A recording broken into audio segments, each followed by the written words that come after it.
Então, boa noite a todos. É com prazer que nós chegamos finalmente ao grande dia, que nós vamos apresentar os trabalhos de vocês, né? É bom ter convidados aqui, sintam-se em casa. Então, nós vamos começar as apresentações das atividades de prática na escola associadas à disciplina de pesquisa e ensino de física do semestre 2022-2. Tá? Então, por favor, Marina, serás a primeira a apresentar o trabalho. Obrigada. Olá, meu nome é Marina Brondani e eu vou apresentar para vocês o meu trabalho, cujo título é Proposta de Inclusão no Ensino Tradicional, analisando materiais disponíveis na literatura que contribuem para esse movimento. Esse trabalho faz parte do projeto Prática na Escola, da cadeira de Pesquisa em Ensino de Física, cujo objetivo é juntar o ensino básico do ensino superior, né, da academia. Então, para isso, o primeiro passo, nós alunos da cadeira, a gente contata um professor de física da escola básica, depois a gente passa a entrevistar esse professor, tentando identificar uma dificuldade presente na prática docente deles. Num terceiro momento, a gente vai fazer uma busca na literatura do ensino de física, buscando materiais sobre a questão apresentada pelo professor. E, finalmente, no quarto passo, a gente apresenta uma proposta de solução, um trabalho escrito e também aqui, a partir desse vídeo, trazendo o que pode ser feito a partir dessa dificuldade identificada na entrevista. Na minha entrevista, eu contatei um professor de uma escola da rede privada, que fica no interior do Rio Grande do Sul, e é uma escola que tem 2 sedes e, ao total, 1.600 alunos. O professor, ele tem graduação e mestrado em Física, fez o mestrado na URGS, e está na docência faz mais ou menos 20 anos, e atualmente ele trabalha na rede privada. Já passou pela rede pública, mas agora trabalha somente na escola que eu citei no slide anterior. E durante a entrevista, a necessidade que o professor trouxe foi sobre a dificuldade que ele encontrou, principalmente nos últimos anos, em transpor tópicos de física para alunos com deficiência intelectual. Então, ele gostaria de propostas de sequências didáticas voltadas para esses alunos, pois ele relata que, ao buscar na literatura, ele acabou não encontrando materiais de ensino de física voltados para esses alunos. Antes de entrar no processo da pesquisa na literatura, vale destacar a terminologia correta a se referir a esses alunos. Bom, primeiro é importante destacar que não há um consenso na literatura sobre termos corretos, há sim um consenso sobre quais termos não devemos usar. Mas o mais recomendado é usar o termo aluno com deficiência intelectual ao se referir a esses alunos. Isso faz parte de uma luta da educação especial e inclusiva, né? Tanto a terminologia quanto a luta pelo acesso ao ensino regular, que defende o direito de todos os estudantes estarem aprendendo juntos sem nenhum tipo de discriminação. Então, poder incluir esses alunos no ensino regular. Então, entender que esses alunos, eles têm necessidades formativas diferentes dos alunos do ensino regular e trabalhar com essas questões em sala de aula, incluindo, mas respeitando as particularidades de cada um dos alunos. Vygotsky também tratou sobre esse tema no seu trabalho Fundamentos da Defectologia, que agora é um termo ultrapassado, que não é mais utilizado, mas à época era o termo que se tinha. E ele escreve sobre as deficiências, então ele fala da cegueira, da deficiência mental, surdez, deficiências múltiplas, transtornos emocionais e de conduta. Então ele é um dos pioneiros no estudo da defectologia e ele foca nas potencialidades dos alunos e não nas suas deficiências. Então, os estudos que se tinham à época focavam muito nas limitações desses alunos. E Vygotsky acaba sendo um pioneiro em olhar para o que esse aluno pode fazer, nas potencialidades dele, trazendo um novo olhar para esse campo. Então, ele também defende a integração social, né? Ele é contra a separação desses alunos. E ele fala que a convivência entre esses grupos é essencial para o desenvolvimento das funções psicológicas.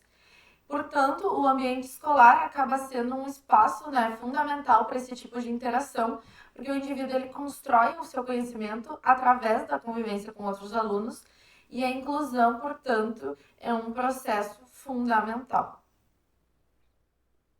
Então, a partir desse referencial teórico e das questões trazidas pelo professor, foi proposto o seguinte problema de pesquisa. O que existe na literatura referente a propostas de sequências didáticas no ensino de física voltadas para alunos de inclusão, particularmente alunos com deficiência intelectual? Então, essa pesquisa, o que a pesquisa apresentou? Bom, que a maior parte dos trabalhos da área de inclusão, eles são voltados para alunos cegos e surdos. Não foram encontrados trabalhos nas principais revistas de ensino de física. Então, nas revistas com as melhores notas do Qualiscaps, não tem materiais voltados para esses alunos. Então, no final, acabaram poucas opções na literatura que atendiam os filtros de pesquisa. Das poucas opções encontradas, né, buscando por sequências didáticas de ensino de física voltados para alunos com deficiência intelectual, dos poucos materiais encontrados, os selecionados foram feitos a partir da leitura dos seus títulos e dos resumos. Aqui eu trouxe os três trabalhos selecionados. O primeiro trabalho, ele traz uma sequência didática usando objetos educacionais para tentar conseguir que esse aluno com deficiência intelectual entenda os conceitos físicos trabalhados.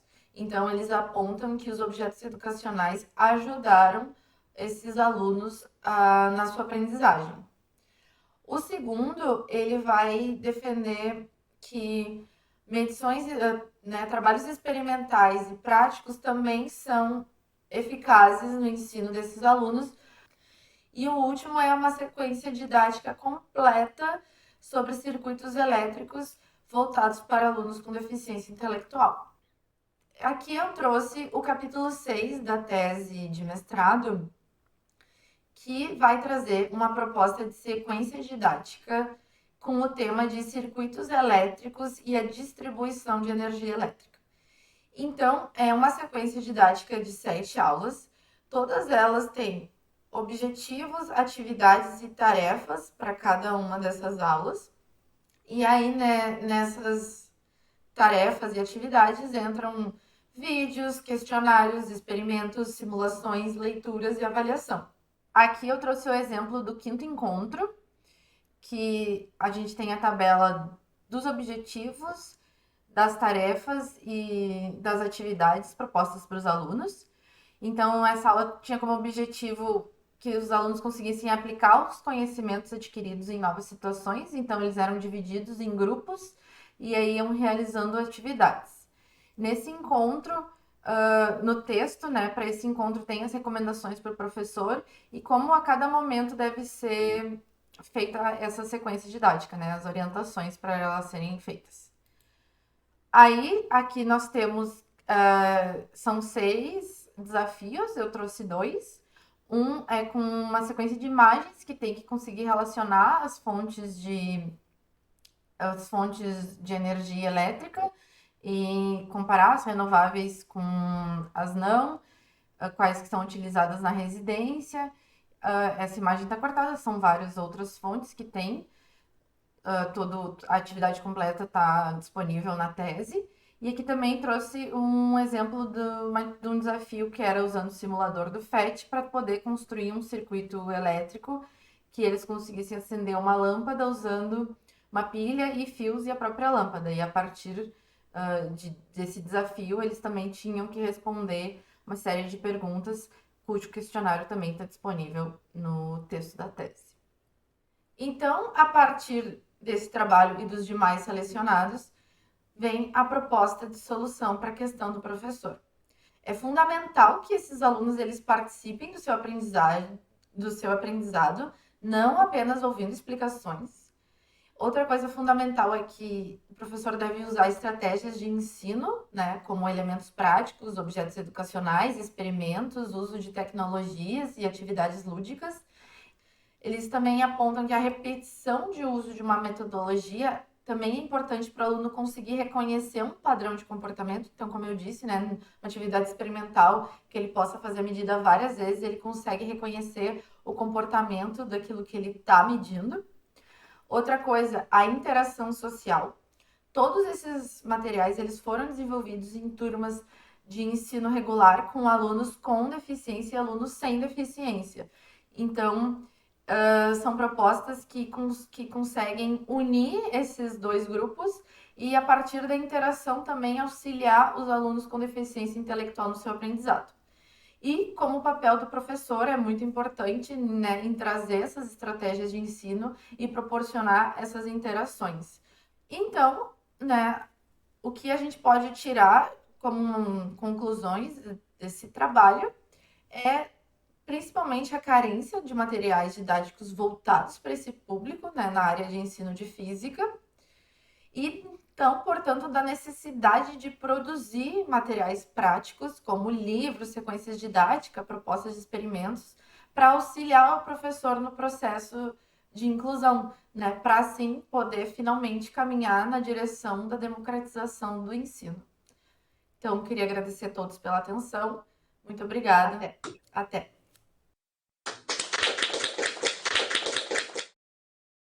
Bom, obrigada, Marina. Alguém da plateia tem uma pergunta a fazer, algum comentário?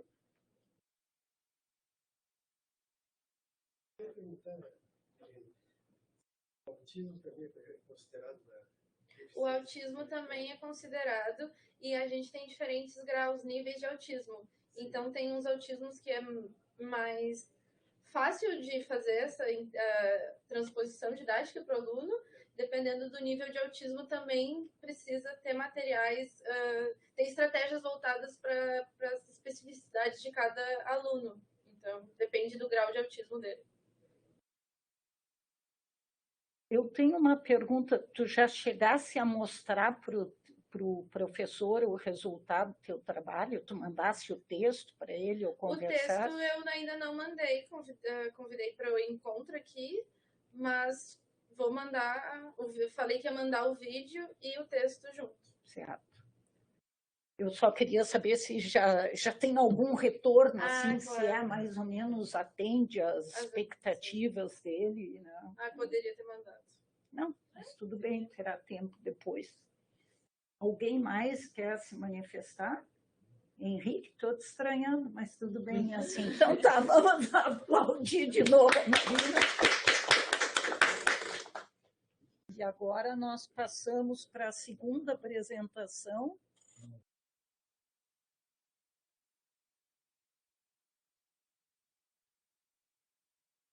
Boa tarde a todos. Eu sou o Roberto e vou apresentar esse trabalho que eu fiz na disciplina Pesquisa em Ciência e Física, na parte de prática na escola. O uso das atividades experimentais para promover a aprendizagem dos conceitos básicos de física no ensino médio. Esse trabalho teve como objetivo promover o intercâmbio entre a universidade e o ensino médio com a troca de conhecimentos entre pesquisa acadêmica e prática na escola. Para isso, foi feita uma entrevista com o professor para identificar alguma dificuldade ou problema que ele tem, assim, no seu dia a dia em sala de aula. E, após procurar soluções na literatura acadêmica para o problema identificado e propor, então, uma solução ao professor entrevistado. Esse professor que eu entrevistei foi muito solícito, interessado na troca de conhecimentos, é formado na URGS em 2002, licenciatura em Física, atua em várias escolas do Estado, privadas e cursos pré-vestibulares. Né? Atualmente ele prioriza 40 horas semanais na escola indígena, situada em Viamão. Leciona no primeiro, segundo e terceiro ano do ensino médio. O professor comentou também que a escola tem que adaptar o currículo nacional com as especificidades da cultura indígena. O calendário escolar é diferente, pois respeita as festas e rituais locais. Na cultura indígena, os alunos são muito disciplinados. O respeito com o professor faz parte do dia a dia. E a educação da criança é dada pela comunidade. O professor fica só com a parte da educação escolar. Perguntado sobre o tópico que poderíamos auxiliá-lo, ele falou explorar mais na parte tecnológica através de simulações experimentais. Os conceitos principais seriam complementados pelo professor. Uma aula mais atrativa. Em cima desse problema, então, o professor pediu para a gente dar uma olhada. A gente fez uma revisão da literatura acadêmica e pré-selecionamos vários títulos vários trabalhos só pelo título, né? E que tratavam sobre o assunto. Posteriormente, com uma análise mais refinada, selecionamos 3 trabalhos que se mostraram mais significativos e condizentes, né, para propor uma alternativa de solução. Aqui estão, então, o trabalho A, B e C, o título, os autores, a revista e o ano. No trabalho A, ele consistiu em compreender as potencialidades de simulações computacionais e concluiu que sim, as simulações são uma alternativa muito boa para respeitar o ritmo de aprendizagem dos alunos. O trabalho C, que é um TCC da Universidade Federal do Pará, ele é muito interessante, ele investiga a parte para contribuir com a estratégia de aprendizagem no ensino de física. Ele cita, inclusive, vários momentos históricos dos marcos da eletricidade. E o trabalho B é que se mostrou mais significativo, mais interessante para a gente pegar vários materiais ali para propor uma alternativa de solução ao problema proposto. Então, esse trabalho B, ele faz 4 estratégias. Trabalho B, experimentos reais e virtuais, proposta para o ensino de eletricidade no ensino médio. Faz 4 propostas com a estratégia para ensino de tópicos de eletricidade, utilizando experimentos reais e virtuais. 4 estratégias foram testadas, então, para os alunos do terceiro ano. Cada estratégia pegou uma turma A, B, C e D. Bem, o aproveitamento dos alunos pode ser visto aqui nesse gráfico abaixo, com a porcentagem dos alunos e a média das notas que eles obtiveram, né? Na esquerda, a turma A e B, que abordou inicialmente a parte teórica, e na direita a parte experimental. Então, a turma A e B fez a parte teórica e depois fez a parte experimental. E o que se nota ali é que, por exemplo, a abordagem real, que é o 3C, obteve uma nota muito superior aos outros 2. Mesmo se deu com D, né? Um pouquinho inferior ao C. Então, verifica-se que aproveitamento dos alunos da turma C e D, que não tiveram as repetições, né, a parte teórica mais a parte experimental, é sempre em média maior do que os alunos da turma A e B. Então, ali, isso aí resultou que os resultados, né, uma vantagem significativa sobre as aulas teóricas. Então, proposto uma quinta alternativa com a combinação dessas simulações reais e virtuais.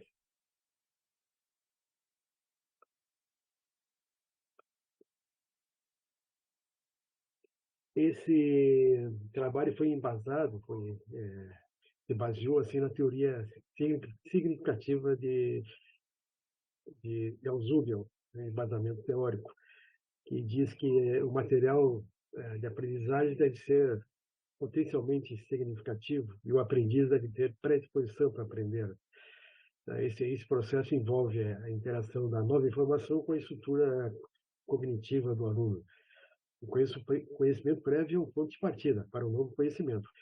São necessários pontos ancorais, que são subsunsores, que são conhecimentos prévios que estão na estrutura cognitiva dos alunos e que darão sentido e significado ao novo conhecimento. Se não tiver subsunsores, tem os organizadores prévios, que são métodos pedagógicos para se chegar aos subsunsores.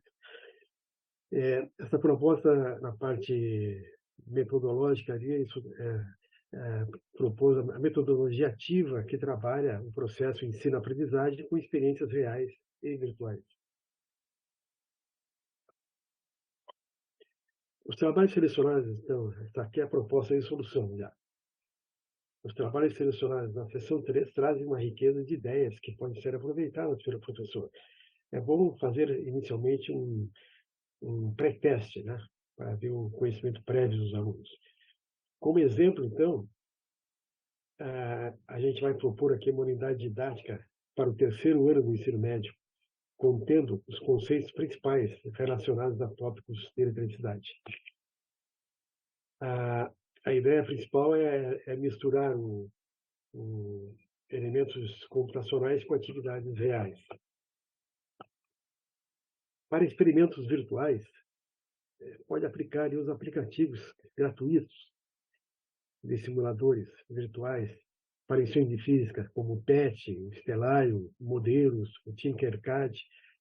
São ótimos, são simuladores, né? O que mais se mostrou adequado para essa proposta, para o ensino médio, é o simulador da plataforma PET. Aqui tem um exemplo aqui usando o simulador PET. Esse aqui é um kit montador e circuito. Aqui na esquerda estão os componentes e à direita estão os medidores. Aqui eu montei 2 circuitos, né? Um de corrente alternada e outro de corrente contínua, para fazer várias coisas com esse simulador aqui. Para experimentos com equipamentos reais, o professor tem que ter criatividade, usar componentes de baixo custo, que existe bastante. Aqui só um exemplo aqui, ó, pilha com lâmpada. Aqui tem uma pilha com um resistor e um amperímetro. Também dá para fazer vários estudos. Então, para finalizar,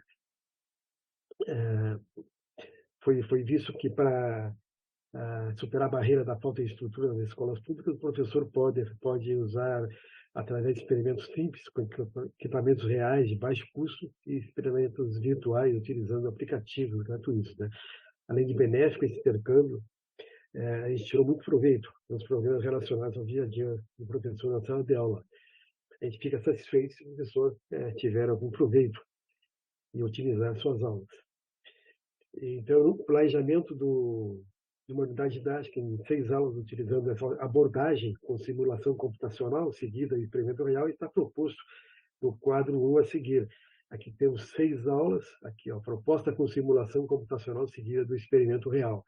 Temos 6 aulas, aqui temos para cada aula um assunto, e iniciando aqui uma visão geral dos assuntos que serão tratados. É muito bom ver isso aqui, depois aplicar o PET, fazer várias aplicações com o PET, depois fazer também o experimento real, e no final lá uma elaboração do relatório. É isso aí, pessoal. Obrigado pela atenção e até a próxima. Sim, pode, mas agora as perguntas. Roberto, alguém tem alguma pergunta? Eu tenho um comentário, Roberto. Eu gostei bastante, porque lembra que ao longo do trabalho tu tinhas muitas coisas, né? E agora tu conseguisse fazer assim uma coisa mais enxuta, que me parece que atende perfeitamente o interesse inicial do professor, né? Depois depois tem que dar o retorno para nós, para a Eu gente até mandei para saber. ele já o texto e mandei também esse vídeo aí. Ah, mandaste? É. Ele disse alguma coisa? Não, ele não deu retorno ainda. Ah, Ele vai tá dar. bom. Roberto, eu ia te perguntar. Fala mais alto. Desculpa. Roberto, a questão do calendário do pessoal lá. Eu não tinha me dado conta disso ainda, assim. Como eles têm. Mas o professor trabalha de segunda a sexta. Ou não? De segunda a sexta, sim, sim. Tá, Mas eventualmente tem um feriado que não combina com o nosso, né? Ou o nosso não combina com eles. Eles fazem uma adaptação do calendário escolar, que é obrigado a ter, né? Eles respeitam a cultura indígena. A cultura deles. Então, por exemplo, se de repente tem lá no meio da semana tem uma festividade indígena, naquele dia não vai haver aula.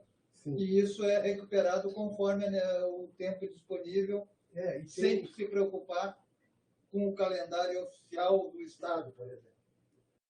Eles têm, exatamente. Mas eles têm também, assim, tem uma necessidade para se fazer, assim, um trabalho que toda aldeia tem que fazer. Eles, em vez de ir para a aula, vão fazer esse trabalho primeiro, certo? E depois vão para a aula, se for preciso, né? E o professor se adapta a isso aí. Se adapta a isso aí. Esse professor, ele disse que o pessoal tem uma disciplina assim, muito grande, e ele disse que se não fosse isso, ele já tinha abandonado o Estado, que saiu do Estado, né? Se não fosse essa vontade dele, essa disciplina, ele não estaria mais dando aula. Ele já faz outras coisas, mas ele continua dando aula aí. Isso se enquadra dentro de um ensino diferenciado. Porque tu não segue os padrões normais do que são estabelecidos e tenta adequar a realidade daquela população. Sim, sim. Ele tem que fazer assim, várias analogias também, porque o indígena ele não gosta de ficar parado numa sala, né? Ele gosta de estar na rua. Ele gosta de falar, oralidade, e estar na rua. Então, para eles é um sacrifício imenso ficar dentro da sala de aula. Às vezes tem que ficar.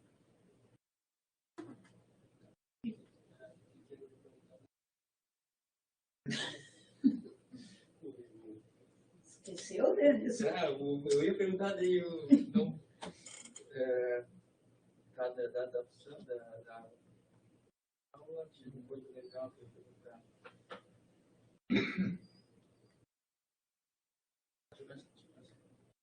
É isso aí. Tá bom. Vai pensando, mais tarde tu pergunta. Obrigada, Roberto. Obrigado.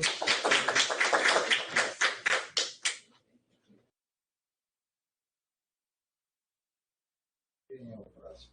Olá, meu nome é Guilherme e esse é um trabalho da disciplina de Pesquisa e Ensino de Física, uma proposta sobre o conteúdo de queda livre para alunos do ensino médio. Esse trabalho é dividido em 6 partes. A primeira delas é a introdução, onde eu conto sobre o objetivo desse trabalho, dando voz à professora. Eu relato como foi um pouco sobre a entrevista da professora e a sua vida profissional. De estudos anteriores, eu conto como foi feita a busca na literatura para atender às necessidades da professora. Embasamento teórico são os artigos selecionados para a realização desse trabalho. Insight, proposta de solução, é a proposta de uma atividade atendendo à realidade da professora. E as considerações finais. A entrevista com a professora foi numa escola estadual localizada na Zona Norte de Porto Alegre, situada na região do 4º Distrito. A professora tem formação em Ciências e Matemática pela FAPA, Faculdade Porto Alegrense, e ela atua na área desde 2006. Hoje em dia ela trabalha em 2 escolas, tem uma carga horária de 60 horas semanais, e o assunto de interesse dela é a queda livre. Nessa escola onde foi realizada a entrevista, ela não utiliza o laboratório de ciências. Então, a partir do tema proposto pela professora, a minha pesquisa na literatura foi a partir do site do Google Acadêmico. Eu utilizei as palavras-termo queda livre experimental e queda livre epistemologia. Separei em torno de uns 10 artigos e selecionei 4 artigos para a realização desse trabalho. Os 4 artigos selecionados foram esses: a construção do conceito sobre a queda livre dos corpos por meio de atividades investigativas, física dos anos iniciais, estudos sobre a queda livre dos corpos através da metodologia de mediação dialética, a formação do conceito sobre a queda livre dos corpos, uma análise epistemológica Ludwig Gaston Bachelard, e o conhecimento físico na formação de professores do ensino fundamental. Os dois primeiros artigos são os mais importantes, porque o primeiro artigo foi que eu me baseei nas atividades experimentais, e o segundo artigo eu me baseei na metodologia de ensino para aplicar essas atividades. Então, como ensaio de proposta de solução, seria interessante 2 períodos de aula. No primeiro período, iríamos falar sobre a história da ciência e falar sobre Aristóteles e como ele interpretava o cosmos e o que ele chama de lugar natural dos corpos. Apresentar as concepções aristotélicas sobre a queda livre, falando sobre o movimento, força, peso, e como esse modelo de pensamento predominou os estudos físicos até o final da Idade Média. E como esse pensamento era tratado quase como uma afirmação sagrada. Em contraponto, apresentar Galileu Galilei, que contestou muitas das ideias de Aristóteles, principalmente na queda livre, que é o nosso assunto. Então, Galileu pode ser considerado esse elo de transição entre a física medieval e a física moderna, nessa figura que representa o físico experimental, né? Mas também que ele era adepto às experiências ideais, ou seja, imaginárias.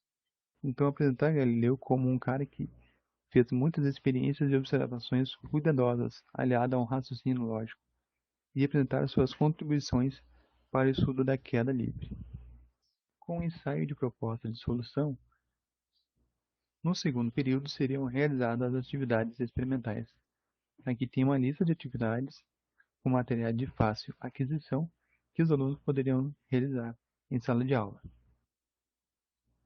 Também seria interessante a realização de um questionário antes e depois das atividades. O questionário seria respondido antes das atividades para saber quais são as concepções prévias dos alunos. E no segundo momento, também seria respondido após a realização dessas mesmas atividades. O segundo período de aula é dedicado às atividades experimentais. E para realizar essas atividades, vamos utilizar a metodologia de ensino chamada Metodologia de Mediação Dialética. E ela tem 4 etapas. A primeira delas se chama Resgatando, onde a professora vai apresentar atividades que vão ser realizadas. Ela vai separar uma em específico, que é a queda livre, da bolinha de aço e a de papel. E ela vai distribuir esse material para os grupos para eles poderem sentir o peso e como é que é o material. Depois de um tempo, ela vai recolher as bolinhas de papel e aço e vai pedir para os alunos responderem o questionário com suas concepções prévias sobre cada lançamento. A segunda etapa se chama Problematizando, onde vai ocorrer uma intervenção da professora e ela vai realizar uma das atividades, que seria a queda livre da bolinha de aço e de papel. E quando ela lança a bolinha de aço e papel, contradiz o nosso senso comum, que seria achar que a bolinha de aço irá cair primeiro. E quando as bolinhas caem juntas, a gente incentiva os alunos a levantarem hipóteses sobre o porquê do ocorrido. Então, nessa parte, coloca o aluno em contradição, ao mostrá-lo divergências entre o seu saber imediato e o conteúdo de ensino mediato. A terceira etapa se chama Sistematizando, onde vai ocorrer a realização das atividades experimentais. Aqui tem um exemplo das atividades que eles vão realizar. Seria 2 folhas de caderno, uma folha de caderno e a outra amassada, uma folha sobreposta ao caderno, entre as outras que são relacionadas às bolinhas. E após a realização das atividades experimentais, os alunos irão preencher a tabela com os objetos que eles vão ver que vai cair primeiro. E a quarta etapa se chama Produzindo, onde a professora vai verificar a eficiência do sistematizando, vai discutir e concluir as atividades.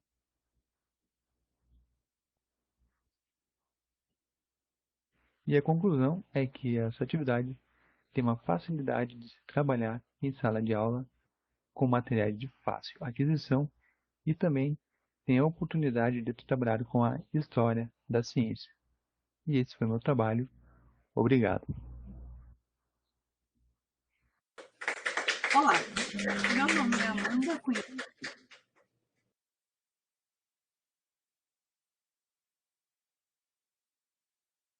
Período de trabalho é muito legal ter colocado o Galileu, falar um pouco da história, né? Coisa que é difícil de observar na sala de aula do ensino médio. Obrigado. Parabéns. Eu achei bem legal, mas eu acho que podia ser mais aulas. Eu ia colocar, tu acha que 2 períodos apenas é suficiente para Não, abarcar acho que no mínimo 2 períodos, depende de como vai ser essa aula. É que a primeira parte, tu colocar a história, num período eu acho que dá para confrontar as duas ideias. Agora, na hora que tu vai começar com experimentos, dependendo da turma, pode ser que seja necessário um pouco mais. A não ser que as tuas aulas sejam de 2 períodos cada uma, que é o que normalmente não acontece nas escolas. É um período num dia, outro período no outro. Então, o timing talvez tenha que ser adaptado. Sim, eu também pensei nisso, mas acho que depende tudo da turma, como é que vai ser o professor, como é que vai lidar com a aula, né? Então, acho que no mínimo 2 aulas, depois vai se entendendo, né? Vai Fica a critério do professor conhecendo a turma. Exatamente, eu acho que depende da discussão sobre os alunos. Vai em 2 períodos, dependendo do andamento da turma. Professora, comentários? É o que eu mais fiz durante todo o tempo, né? Mas, aliás, essa construção eu estava ouvindo, olhando vocês e lembrando. Foi uma construção meio coletiva, né? Porque a diferença entre aquela apresentação que tu tinhas e essa de hoje, essa ficou muito clara. Provavelmente a professora vai gostar do trabalho, né?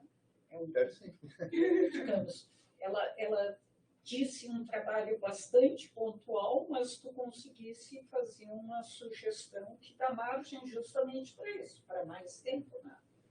Porque dificilmente uma aula é suficiente, mas então é a nossa expectativa que venha a ser útil para a professora, né? Então, parabéns mais uma vez. Então, professora, agora eu lembrei que eu ia perguntar para o Roberto. Posso perguntar para ele? Claro. Roberto, sim, Roberto. Não. É uma turma de ensino médio, né? Então, o pessoal vai se formar. Não sei se o professor comentou alguma coisa contigo assim, sobre perspectiva depois disso.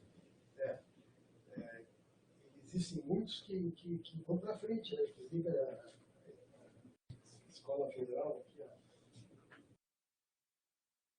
a Escola Federal, Instituto Federal, ele sempre pega 1 ou 2 ou 3 alunos de lá, os mais Destacados. Porque muitos não conseguem, né, chegar no nível adequado. Mas eles também vão fazendo o Enem, fazendo vestibular. Agora é só o último, vai falar mais. Eles tentam tudo, né? E tem uns que vão para frente. Nós vamos chegar lá. Até esse tempo veio lá, uma colega lá do Amazonas, veio para cá, chegou aqui, casou, já tem filho, está estudando. É onde? É aqui, ó. Eu envia lá uma aldeia bem isolada. Ok, obrigado.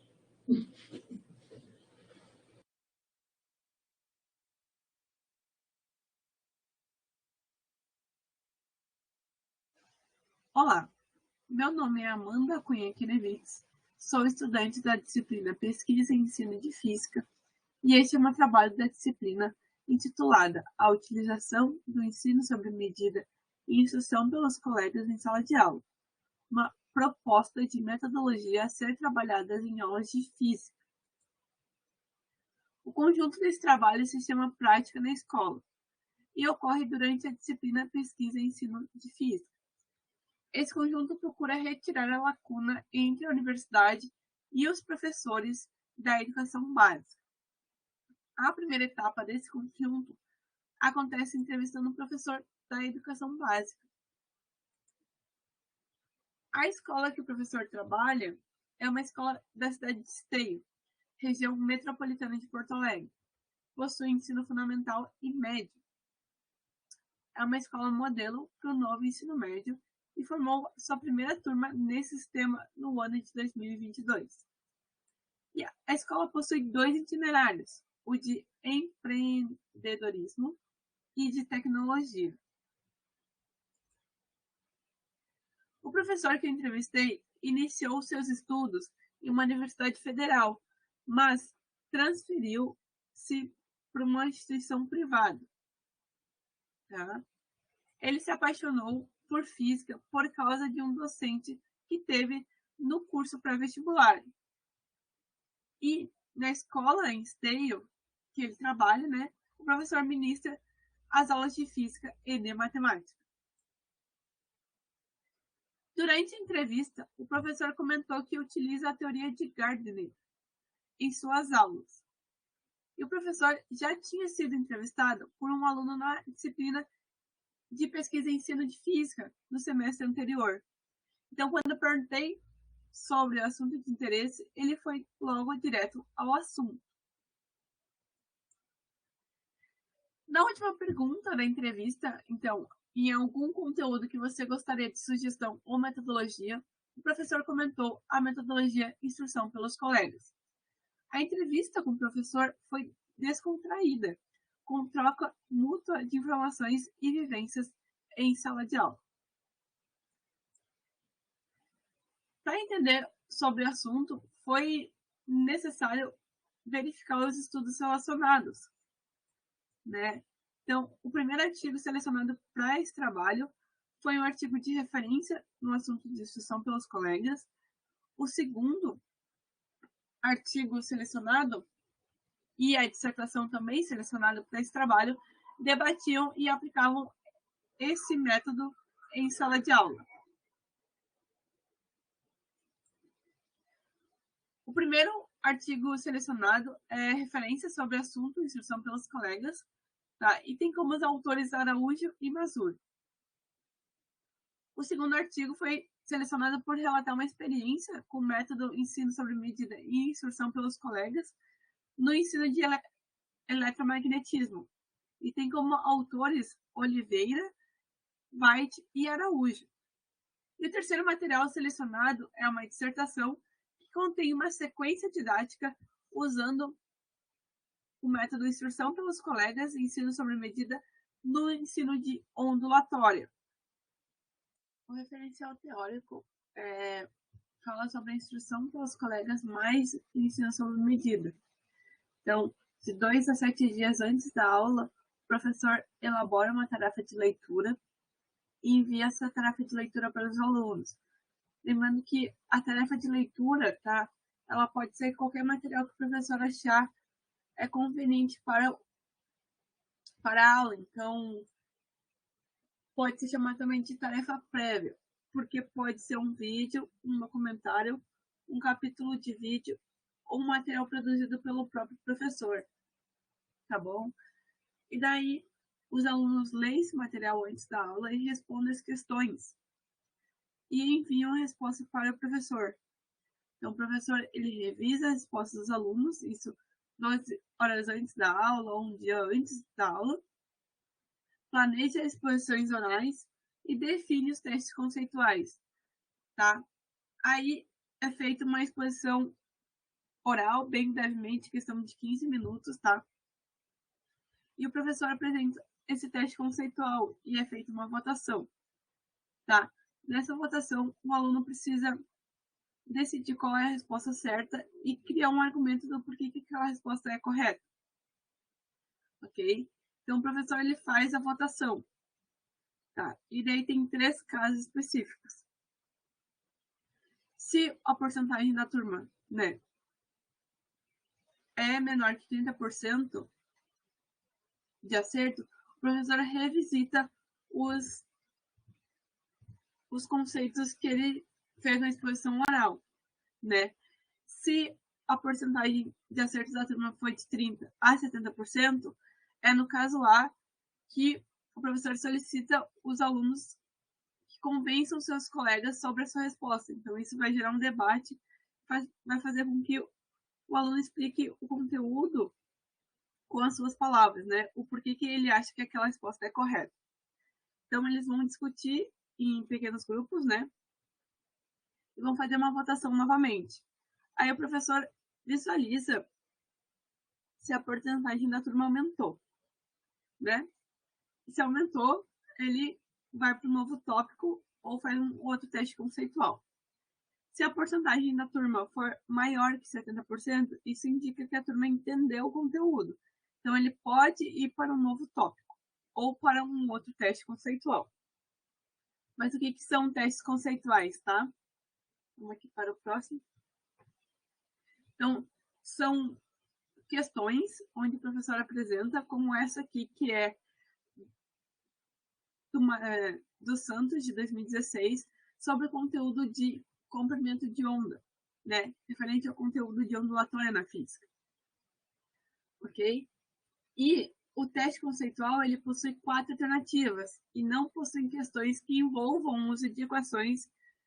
E, como eu comentei antes, o aluno precisa criar um argumento do porquê que aquela alternativa que ele escolheu está certa, para que depois ele possa convencer o seu colega, ok? Aqui tem outro exemplo de teste conceitual, agora sobre o eletromagnetismo, que é de Oliveira, White e Araújo, de 2013.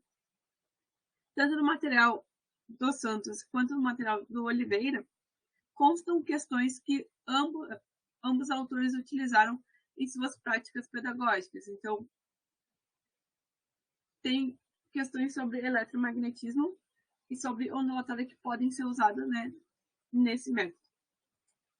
Então, para realizar a votação, tá, eu sugiro o uso dos plickers, que possui todas as alternativas de respostas, tá? O aluno ele pode tirar o card e apontar para cima a alternativa que ele imagina ser correta. Né? Nessa situação aqui, por exemplo, o aluno está com a alternativa B apontada para cima, ok? Então, se ele quisesse, por exemplo, colocar a alternativa A, ele teria que girar o card mostrando o A para cima, tá? E o professor, com a ajuda do aplicativo Plickers, ele consegue registrar todas as respostas apenas apontando para o card dos alunos, ok? E daí já obter a porcentagem de acerto.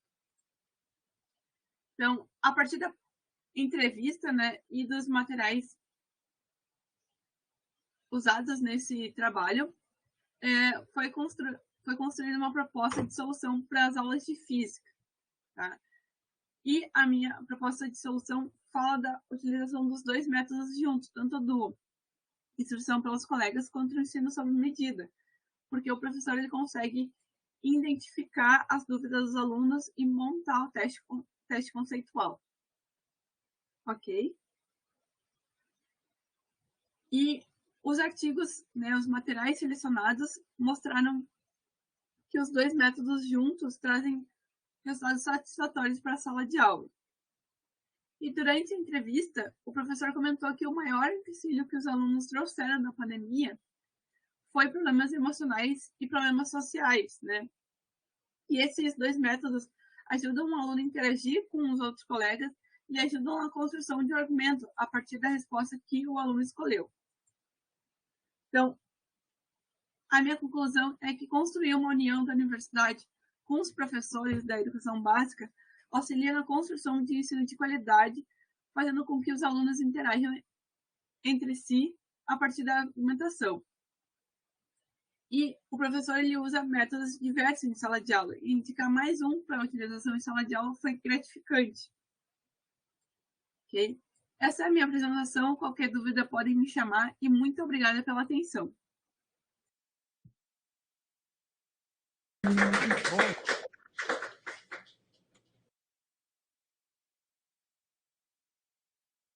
comentários? Começasse a falar? Bom, ela disse qualquer dúvida pode perguntar. Vocês, ouvintes novos, têm dúvidas? Eu tinha uma pergunta, já chegasse a conversar com o professor depois que tu fizesse isso? Eu fiz o vídeo e eu mandei para ele que ia ter a apresentação aqui, só que ele não me obteve retorno. Então, mas eu mandei o link para ele acessar do encontro, né? Então, eu acho que ele não viu por causa da semana na escola. Mas eu tô para ajustar o meu texto e mandar junto com o vídeo. Eu tinha uma outra pergunta. Ele falou algum tópico ou não? Tu escolhesse esses porque era... Não, ele não explicou porque durante a entrevista ele não sabia as turmas que ele ia ter nesse ano, de 2023. A entrevista foi feita em 2022, né? Em dezembro de 2022. Então eu perguntei para ele, você sabe qual turma quantas turmas e quais turmas você vai ter ano que vem? Ele falou, não. Talvez eu mantenha com as mesmas, mas eu não tenho certeza. Por isso que eu não... Pelo que eu entendi, é o seguinte, na verdade, o interesse dele é como utilizar os métodos. Isso. Não preocupado com o conteúdo. Ele, entendendo como o método funciona, ele adapta conforme a unidade que ele vai aplicar. Isso, por isso que eu dei um exemplo de segundo ano e de terceiro ano. Entendeu? Isso eu achei interessante de ter os exemplos das perguntas, dos questionários para ser utilizado, porque se o professor ainda não conhece o método, acredito que tendo esses exemplos fica bem mais fácil para ele entender como aplicar em sala de aula. E foi uma sugestão da prof, até, de eu botar os exemplos durante a apresentação para mostrar e, tipo, é assim que se faz isso. Uhum. Até porque, dependendo do tópico abordado, a maior dificuldade é tu formar uma questão que seja aplicável. Sim. Porque tu tem que propor alguma coisa que instigue o aluno a pensar e que cause dúvida nele. Sim. Porque senão o método não funciona. Porque se tu colocar uma questão que é muito óbvia, não vai gerar dúvida, não vai ter discussão, não vai ter troca. Então, às vezes que eu apliquei o Peer Instruction, a minha maior dificuldade era conseguir uma questão que instigasse o aluno. Uhum. Porque quando larga uma questão que é muito óbvia, o resultado é zero. Quase todo mundo vai acertar, ou todo mundo vai errar, porque tu fez alguma sacanagem na questão, tá? E daí não tem o segundo momento, que é a discussão entre eles, onde eles vão argumentar. Por isso que, como usar o método, eu acho que é a informação mais prática para o professor, para ele saber o que ele vai fazer e como aplicar. E depois, de repente, as questões, se ele não tem como montar, ele pode pesquisar. Sim. A internet está aí para isso. Existem vários exemplos que a gente pode procurar na internet. É por isso que eu usei esses 3 materiais, um para explicar o método e 2 de exemplos de questões, né? Até porque dentro do artigo do Oliveira, né, ele tem um outro link para um outro documento que ele fez só com questões de eletromagnetismo. Só com questões, só tem questões, aí tem questão e tem resposta embaixo. Eu achei bem interessante, além de explicar o método, ele produziu outro material com as questões que ele utilizou. Eu achei interessante a maneira que tu colocou, porque tu te preocupou em dar ênfase ao método. Uhum. Porque a questão vai depender do conteúdo, vai depender da turma que tu trabalha, sim. Então tu, conhecendo, tu aplica. Uhum. Agora, para isso, tu tem que ter domínio do método, para poder encaminhar corretamente ele. Porque quando tu aplica um método de maneira incorreta, o resultado não vai ser aquilo que tu quer. Sim. Então, do jeito que tu colocou, botando 2 exemplos, um de segundo e um de terceiro ano, só para exemplificar, para dar uma ideia, para o professor é interessante. Se ele tiver dúvidas, alguma coisa, tu tem as informações no teu trabalho, dos artigos de referência, onde ele pode pesquisar um pouco mais. Claro, mas captar a ideia do que é uma questão conceitual é fundamental. Sim. Se vocês pegarem, por exemplo, as questões, porque hoje em dia tudo que é livro fornece um CD de com material, e as questões supostamente conceituais do Halliday, por exemplo, não são conceituais, são os problemas usuais numéricos com alternativa. Né? Primeira coisa, uma questão conceitual não envolve cálculo. Então, essa ideia é importante que o professor caia. Kátia, né? Mas ela teve exemplo suficiente. Tu pode até ter uma resposta numérica, mas se for de interpretação de um gráfico de alguma coisa, que daí tu olha, observa e tira a conclusão. Agora, no momento que tem que fazer conta, daí já não é mais conceitual. Até que é o primeiro exemplo que eu mostrei, o resultado é numérico. Mas é do gráfico. Isso, é do gráfico. Leitura do gráfico, é interpretação. Aí é que é o conceitual, é isso, é interpretação. O aluno tem que, baseado naquilo que ele tem de conhecimento, de teoria, ele tem que interpretar alguma coisa que lhe é apresentado. Sim. Não interessa formulário nem conta. Muito bem. Alguém mais tem comentários? Dúvidas? Então, vamos agradecer a Ana.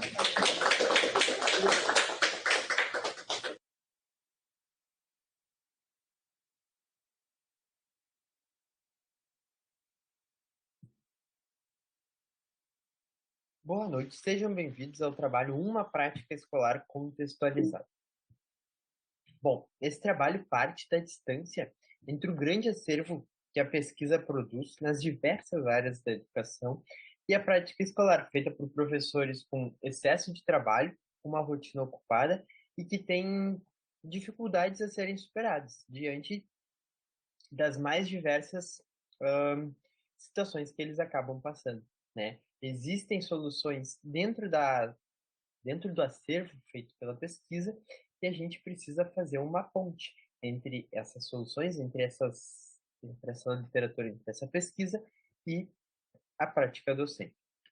Bom, existe dentro do curso de licenciatura em Física na URGS a disciplina de pesquisa e ensino de Física, né?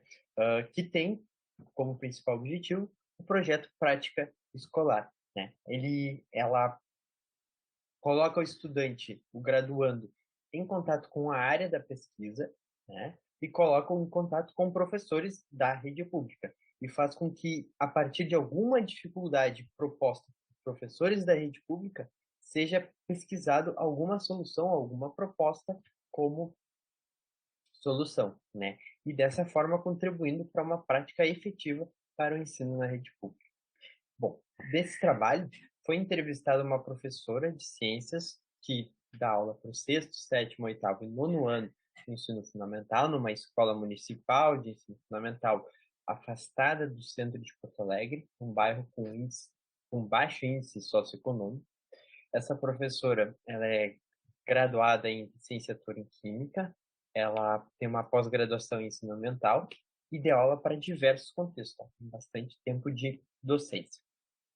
Chamou a atenção, na entrevista dessa professora, a atenção que ela e que o colégio tem com as famílias, né? Eles estão sempre atentos às necessidades dos estudantes e às necessidades das famílias dos estudantes. Eles são muito envolvidos com a comunidade, tá? Além disso, chamou a atenção o relato da professora dos estudantes que têm uma visão de ciência bastante distante da sua realidade. Eles entendem que a ciência é aquele estereótipo de laboratório, de alta tecnologia, que não tem nada a ver com o seu cotidiano. E também chamou a atenção o fato da professora falar que os estudantes têm uma matemática pouco desenvolvida. Tá?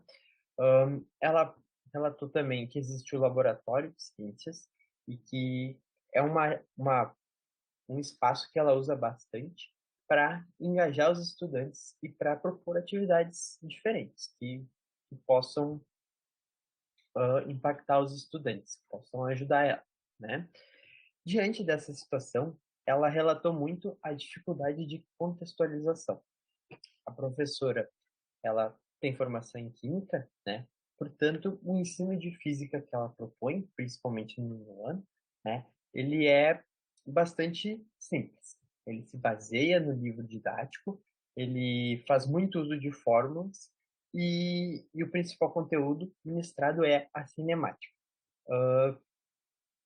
A professora, ela gostaria de mudar um pouco essa situação. Ela queria trazer uma física um pouco menos matemática e mais contextualizada, mais próxima da realidade dos estudantes. Algumas falas dela mostram bastante isso. A gente fala horrores isso de colocar o cotidiano, mas acho que tinha que tentar dentro do que tem naquela escola. Nos livros tem a física do cotidiano, mas não é isso que eu quero. Eu quero a física dentro da realidade deles. Então, algo que traga a ciência dentro daquela comunidade, né? Que afaste essa ideia de ciência realizada no laboratório de alta tecnologia. A outra frase. Eu quero ajeitar alguma coisa que eles possam chegar em casa e comentar com os pais que não têm estudo.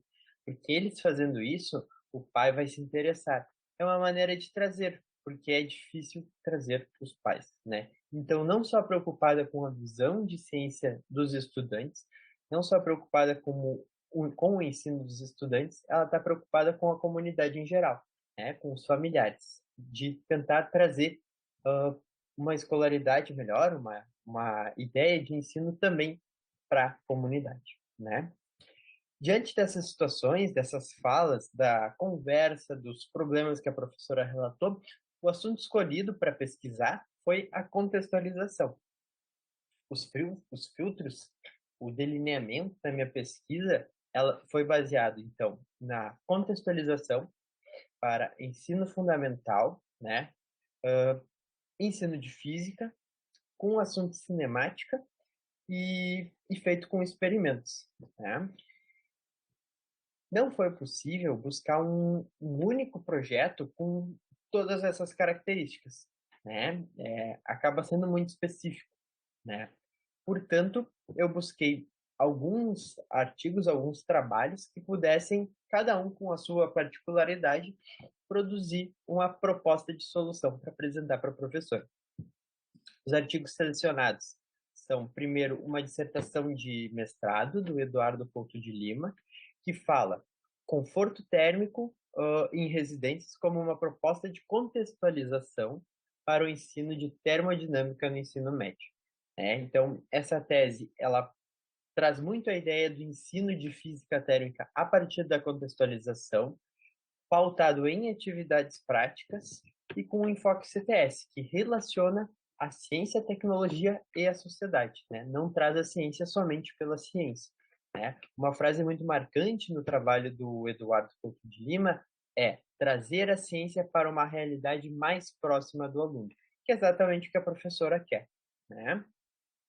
O outro trabalho é um trabalho de conclusão de curso do Henrique Cândido Feitosa, feito na Instituição Federal de Educação de Ciências e Tecnologia do Sertão Pernambuco, sequência didática no ensino de física, uma proposta utilizando jogo lúdico, experimento e simulação computacional, né? Então, aqui a gente tem o conteúdo que a professora costuma ministrar, que é a cinemática, né? E realizado através de atividades práticas, com jogos, com experimentos e com simulações computacionais, né? Para finalizar, o outro trabalho selecionado foi um capítulo que fala especificamente, de uma maneira um pouco mais teórica, sobre contextualização, que eu acredito que possa ajudar a professora dentro da sua ideia de contextualização. Porque por mais que os outros artigos tragam coisas próximas do que ela pensa, trabalhos próximos do que ela pensa, talvez nenhum seja específico ao ponto dela aplicar puramente, né? Sempre vai existir alguma diferença, sempre vai existir alguma especificidade. Portanto, a leitura de um trabalho, de um capítulo sobre contextualização pode ajudar. A sugestão de prática escolar contextualizada, né? O delineamento da minha proposta, ela passa por atividades experimentais de fácil execução, de acordo com o contexto da turma, dos estudantes, da comunidade, do colégio, e com que possa, de alguma maneira, chegar aos familiares, né? Então, a gente pode usar, primeiramente, parte do trabalho sobre física térmica, né? Naquela sequência didática existe a construção de um psicômetro com materiais baratos para a medida de umidade do ar e temperatura, para estudar justamente o conforto térmico das casas, né? Então, isso traz grande envolvimento da família com as medidas, porque os psicômetros eles vão para casa e as famílias realizam as medidas, né? Pontos a serem avaliados, né? Essa atividade ela acaba sendo pensada para o ensino médio, tá? Mas é possível, eu acredito que é possível simplificar ela para uma aplicação no ensino fundamental. Mas a gente teria que ver também se essa atividade ela é adequada no contexto da escola, né? Se seria pertinente estudar física térmica, se valeria a pena, se seria interessante para o contexto da professora. Além do mais, ela teria que fazer uma mudança de conteúdos, né? Porque, a princípio, ela não está habituada a estudar física térmica com o 9º ano. Então, aqui tem uma ilustração da atividade de construção do psicômetro dentro da sequência didática apresentada pelo Eduardo. O outro trabalho, a gente pode usar a grande quantidade de atividades sobre cinemática feitas no TCC sobre a cinemática, né? Então, existem 3 módulos, né? Um sobre medidas e comprimentos, outro sobre movimento uniforme e outro sobre movimento uniformemente variado. Cada módulo vai ter um jogo, um experimento e uma simulação computacional. São de fácil execução, fácil preparação e podem atingir os familiares também, né? Acredito que, como ponto a ser avaliado, a simulação computacional talvez não seja adequada ao contexto da escola pela falta de materiais, né? E, bom, os outros experimentos talvez possam sim ser adequados, né? Então aqui tem uma ilustração do experimento de movimento uniformemente variado que relaciona o ângulo da queda da bolinha com a aceleração. Como conclusão, eu agradeço bastante a professora pela sua disponibilidade, pela sua abertura e por ter me proporcionado um momento bastante importante na minha graduação. Eu ressalto a importância da aproximação entre a pesquisa, entre o acervo, entre a literatura existente e a prática escolar, que necessita dessa literatura, e aproveito para falar que contextualização não é trivial. Cada situação vai exigir uma especificidade e a gente vai ter que se adaptar. Então, eu agradeço a atenção de todos e esse foi o trabalho.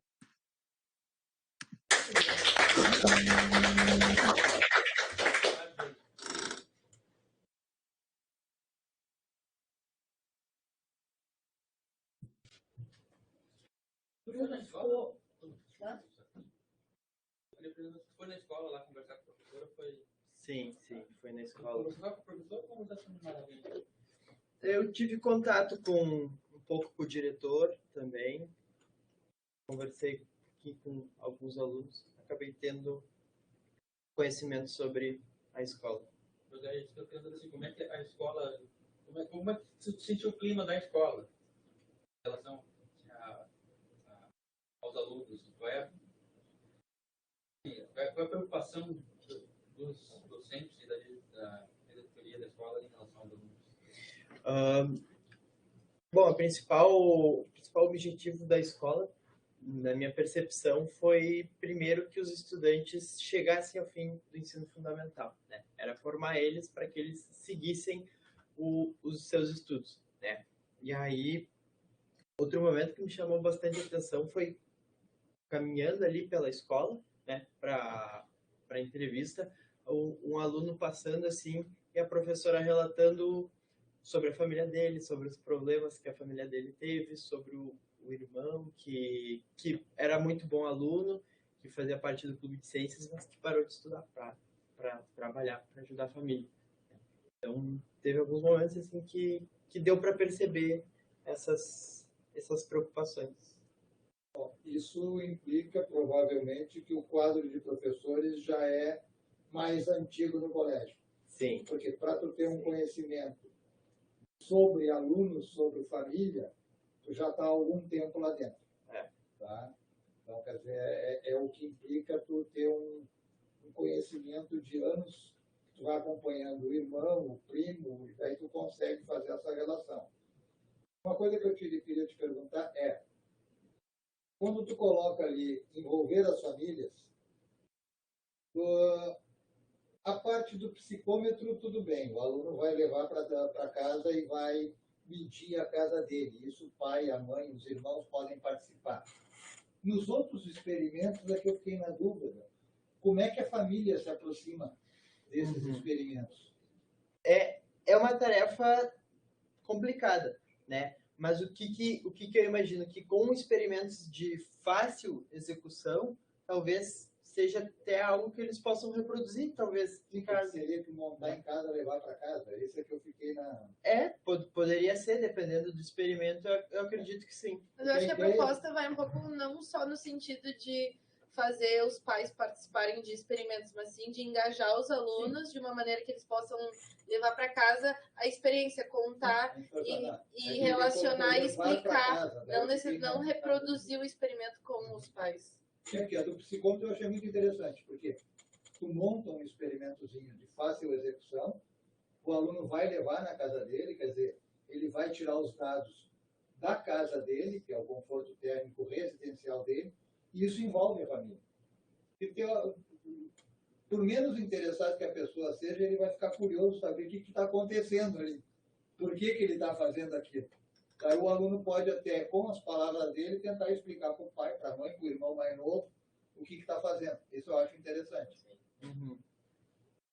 Mas como disse a Marina, né, mesmo aqueles experimentos que não fazem em casa, a questão, essa preocupação da professora é muito importante, né? Porque antes de mais nada, é o aluno entender, saber falar, e aí ele vai para casa falando nisso, isso é uma diferença enorme. Ele chega entusiasmado em casa. Exato. Não reclamando, mas entusiasmado.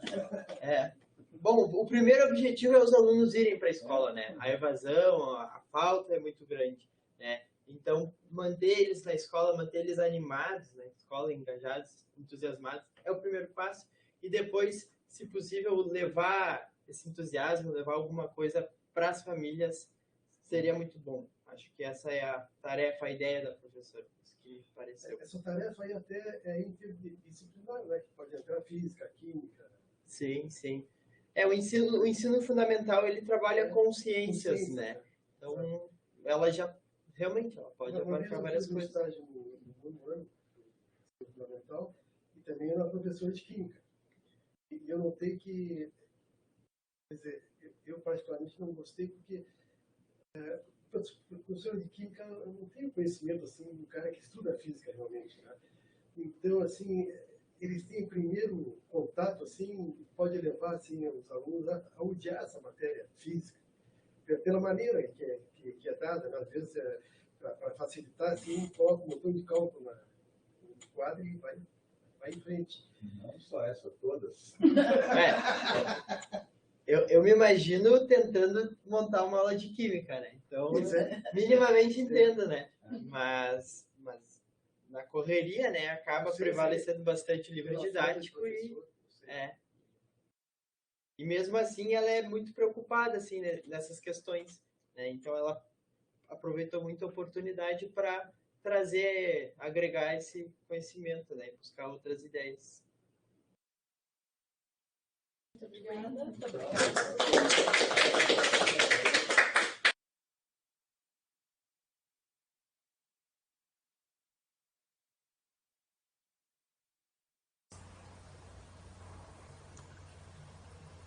Boa noite. Este é o trabalho Prática na Escola, da disciplina de Pesquisa de Ensino e Física da Universidade Federal do Rio Grande do Sul.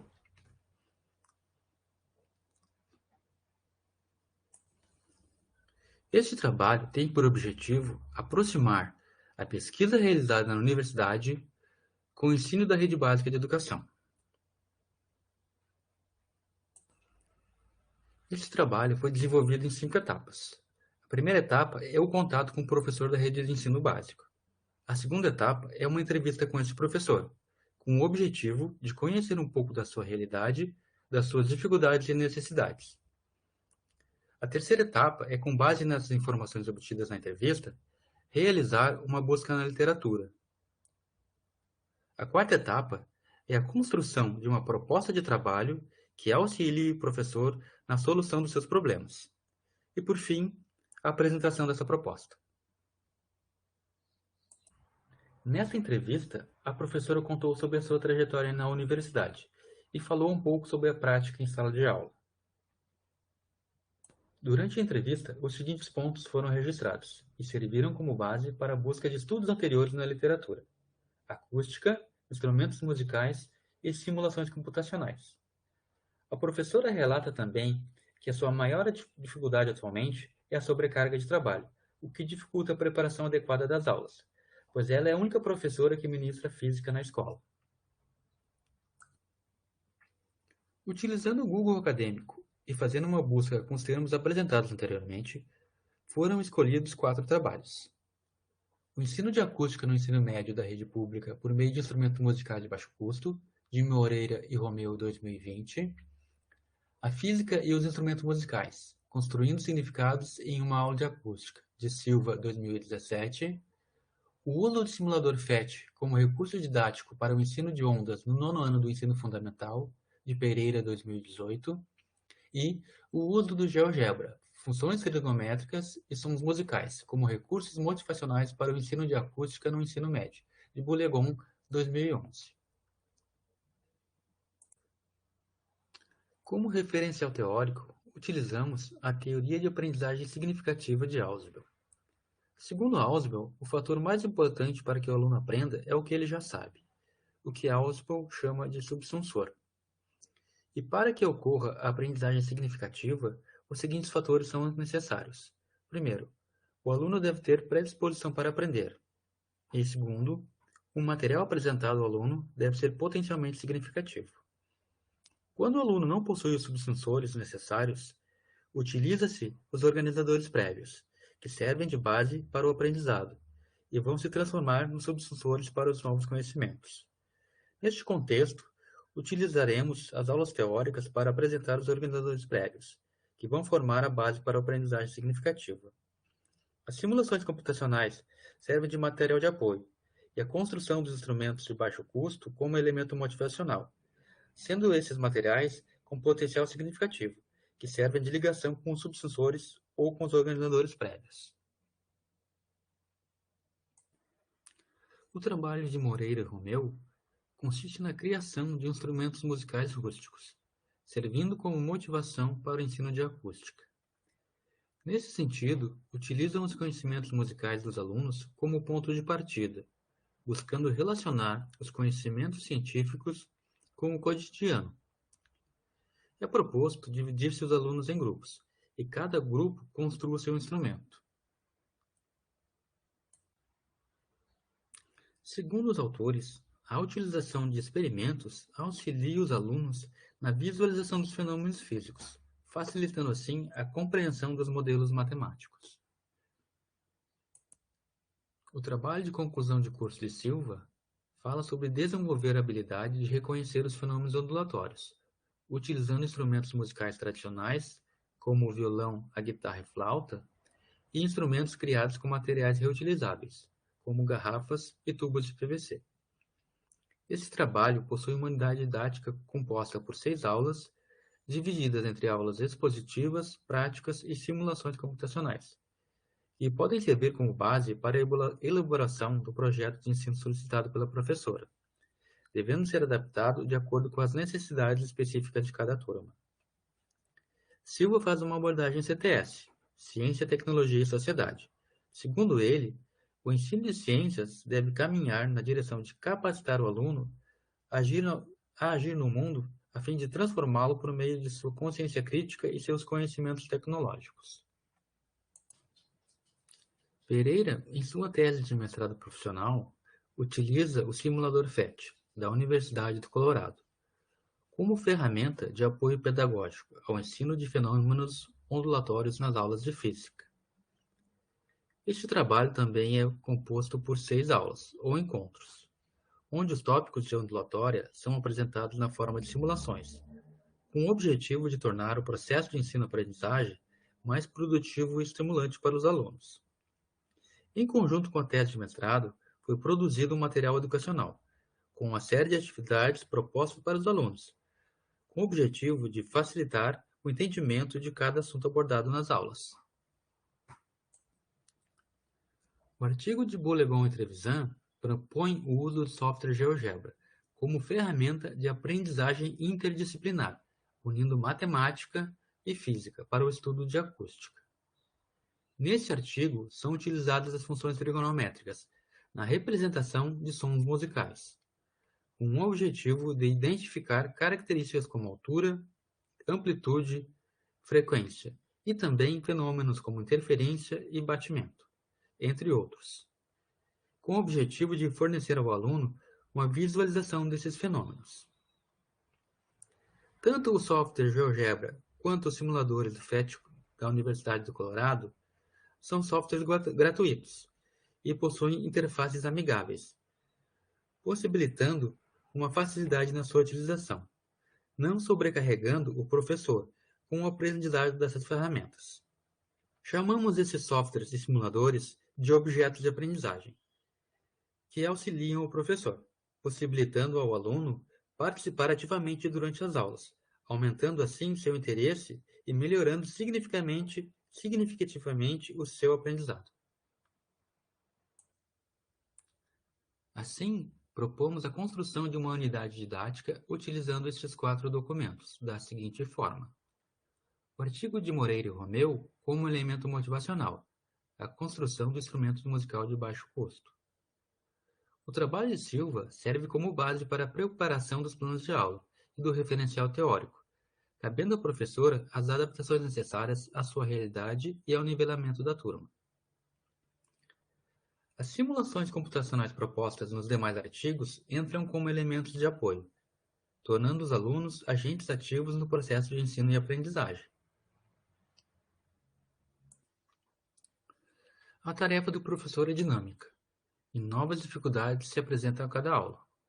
Algumas dessas dificuldades são recorrentes, e algumas dessas já foram registradas, e para essas foram propostas novas soluções. A busca na literatura serve como ferramenta na busca dessas soluções. E também serve como busca para novas metodologias, novas práticas e novas ferramentas, que auxiliam o professor a preparar aulas mais atrativas e eficientes, proporcionando ao aluno uma experiência mais próxima do seu cotidiano. Cabe ao professor utilizar esse recurso de acordo com as suas possibilidades.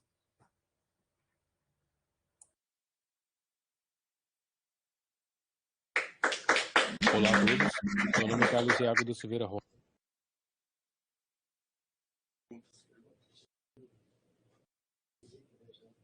Comentários?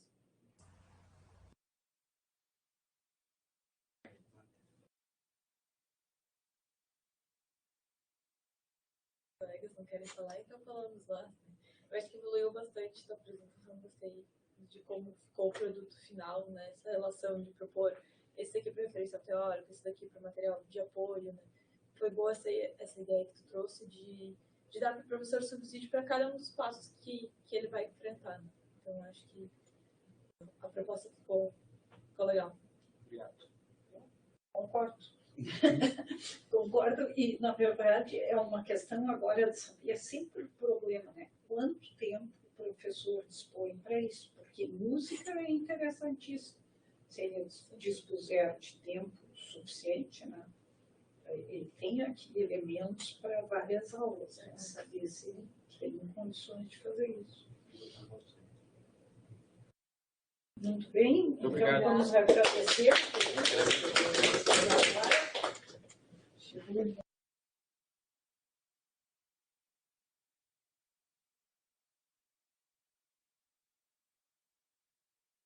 Olá a todos, meu nome é Carlos Iago da Silveira Rosa, sou aluno do curso de Licenciatura em Física Noturno da Universidade Federal do Rio Grande do Sul e minha orientadora é a professora Eliane Ângela Veit.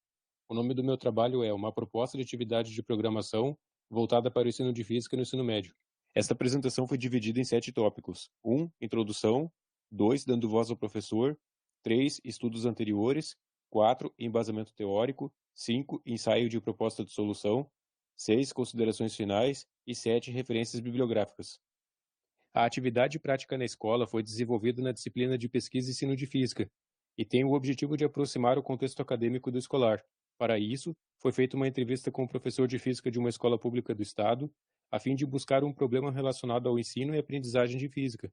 Por meio da literatura da área de pesquisa e ensino de física, foram procuradas alternativas de solução desse problema. Para a elaboração dessa atividade, foi realizada uma entrevista com um professor de uma escola técnica do município de Novo Hamburgo, do estado do Rio Grande do Sul, que oferece o ensino médio e técnico nas seguintes áreas: mecânica, química, eletrotécnica, eletrônica, manutenção automotiva, design de interiores, segurança do trabalho e informática para a internet. A escola oferece os 4 primeiros cursos no nível médio e técnico nos turnos manhã e tarde, e todos os cursos mencionados no turno da noite. A escola possui uma estrutura muito boa, possui um laboratório de física em condições muito boas, salas de informática, laboratórios técnicos para cada um dos cursos e um data show em cada sala de aula. O professor entrevistado é professor da referida escola há aproximadamente 36 anos e trabalhou como professor de curso de engenharia por aproximadamente 20 anos. A entrevista durou cerca de 12 minutos, e a questão que foi escolhida como ponto de partida para este trabalho foi: quais são as melhores formas e estratégias para introduzir a programação voltada para o ensino de física nas aulas do ensino médio utilizando Arduino e Python? Para encontrar as melhores formas e estratégias para introduzir a programação voltada para o ensino de física nas aulas do ensino médio, utilizando a plataforma Arduino e a linguagem de programação Python, foram feitas 3 pesquisas na literatura por meio do Google Acadêmico, e foram escolhidos 3 artigos para a leitura completa. O primeiro artigo, intitulado Usando o Arduino e a linguagem Python no ensino de física, que foi publicado no repositório institucional UFC, apresentou, por meio da literatura, muitas maneiras de usar os computadores para o ensino de física e a utilização da linguagem de programação Python com a plataforma Arduino. O segundo artigo, nomeado de Visualização da forma de onda e conteúdo harmônico da corrente elétrica alternada em eletrodomésticos, foi publicado na Revista Brasileira de Ensino de Física e apresenta uma pesquisa em que foi utilizada a plataforma Arduino, juntamente com sensores de corrente elétrica, para visualizar a forma de onda da corrente elétrica de determinados eletrodomésticos, com o objetivo de tornar o ensino da eletricidade mais interessante e motivador para os alunos do ensino médio. O terceiro artigo se chama Coletânea de uma década de ensino de programação para estudantes da rede pública no projeto Introcomp, publicado na Revista Brasileira de Informática na Educação, apresenta um projeto que trabalhou com alunos do ensino médio da rede pública com o objetivo de levar aos estudantes a programação de computadores para melhorar o processo de ensino e aprendizagem. Para o embasamento teórico desta atividade, foi utilizada a teoria da aprendizagem significativa de Ausubel, que afirma que o conhecimento prévio dos alunos deve ser valorizado e incentiva a participação pessoal do aluno na aquisição dos conhecimentos. Para o ensaio de proposta de solução, é sugerido ao professor entrevistado a leitura do artigo Visualização da forma de onda e conteúdo harmônico da corrente elétrica alternada em eletrodomésticos, pois ele apresenta experimentos de física com a plataforma Arduino e a linguagem de programação Python, que envolve a corrente elétrica alternada com alguns eletrodomésticos que fazem parte do cotidiano dos alunos. É possível valorizar o conhecimento dos estudantes sobre estes 2 pontos ao introduzir a prática da programação voltada para o ensino de física. No artigo mencionado, observa-se que os autores criaram este aparato experimental da foto, que permite medir a corrente elétrica que circula por uma lâmpada, por exemplo, conectada na tomada da esquerda, e observar como ela varia em função do tempo. Com esses valores, é possível observar a forma da função por meio de um gráfico da corrente elétrica. Para capturar uma amostra da forma de onda da corrente elétrica de eletrodoméstico, foi usado como sensor um toroide, de material ferromagnético, que é sensível ao campo magnético produzido pelo condutor de corrente que passa pelo seu interior, ou seja, pelo enrolamento primário, embora o enrolamento seja de apenas uma passagem do fio pelo interior do toroide. Na prática, ele funciona como um transformador de corrente, pois no enrolamento secundário, condutores A e B da figura, surge uma corrente proporcional à corrente que circula pelo eletrodoméstico, que será conectado à tomada elétrica da figura. Desta forma, uma corrente elétrica alternada passando pelo interior do toroide produz variação do fluxo magnético, induzindo uma diferença de potencial nos terminais A e B. Os terminais A e B do sensor serão conectados ao circuito eletrônico, que vai fazer a conversão do sinal analógico em digital. O artigo apresenta mais detalhes sobre os elementos mais importantes do equipamento.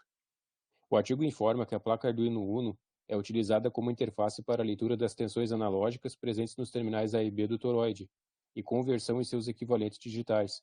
A tensão gerada nos terminais A e B do toroide é lida pela placa Arduino, que faz a conversão do sinal analógico em digital, e o tratamento destes dados é realizado pelos programas Python e Excel. Uma implementação na linguagem Python recebe estes dados e executa o cálculo da transformada discreta de Fourier, cálculo explicado no artigo, e assim, alimentando um arquivo de extensão CSV, que em português significa valores separados por vírgula.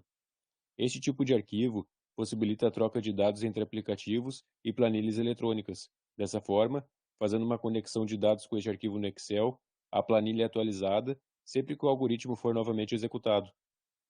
Após a coleta dos valores e transferência dos dados para o computador, emprega-se a linguagem de programação Python para cálculo da transformada discreta de Fourier e visualização dos resultados. Aqui temos apenas uma imagem no programa, mas no artigo podemos ver o passo a passo desse processo. Na atividade mencionada no artigo, buscou-se encontrar a forma de onda produzida por cada um dos seguintes eletrodomésticos: lâmpada incandescente de 15 watts, ventilador de 60 watts e uma fonte carregador de telefone celular. Conectando uma lâmpada elétrica à tomada da montagem que foi mostrada, capturou-se a variação da corrente que circula por ela. Pelo fato da lâmpada se comportar como uma resistência, ela é percorrida por uma corrente que varia também de forma senoidal, da mesma forma como a tensão. Nesta figura, observa-se a obtenção de uma forma de onda senoidal produzida pela lâmpada incandescente. A forma de onda obtida pelo osciloscópio é equivalente à da figura anterior. No sinal superior, observa-se a medida direta da tensão sobre o resistor em série com a lâmpada incandescente e no sinal inferior, observa-se a medida da tensão nos terminais A e B do toroide. Nesta imagem, observa-se as componentes harmônicas para a lâmpada incandescente de 15 watts. O artigo também mostra a obtenção da forma de onda produzida pelo ventilador de 60 watts e pela fonte carregador de telefone celular, juntamente com a forma de onda produzida pelo osciloscópio e as componentes harmônicas de cada um desses eletrodomésticos.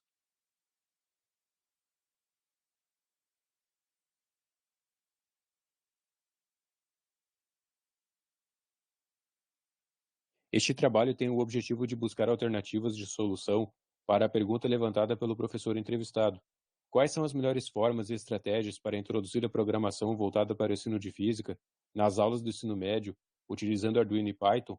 Tendo como embasamento teórico a teoria da aprendizagem significativa de Ausubel, sugere-se a realização de atividades de programação voltadas para o ensino de física, utilizando a plataforma Arduino e a linguagem de programação Python, juntamente com objetos simples do cotidiano dos alunos, lâmpada incandescente, carregador de celular, ventilador, para estudar conceitos da física transmitidos em sala de aula, como é o caso do estudo da eletricidade.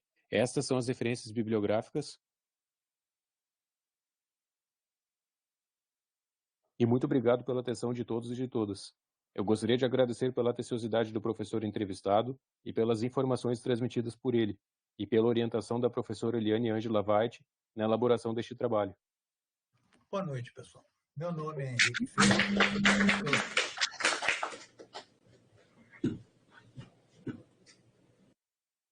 Olá. Comentários?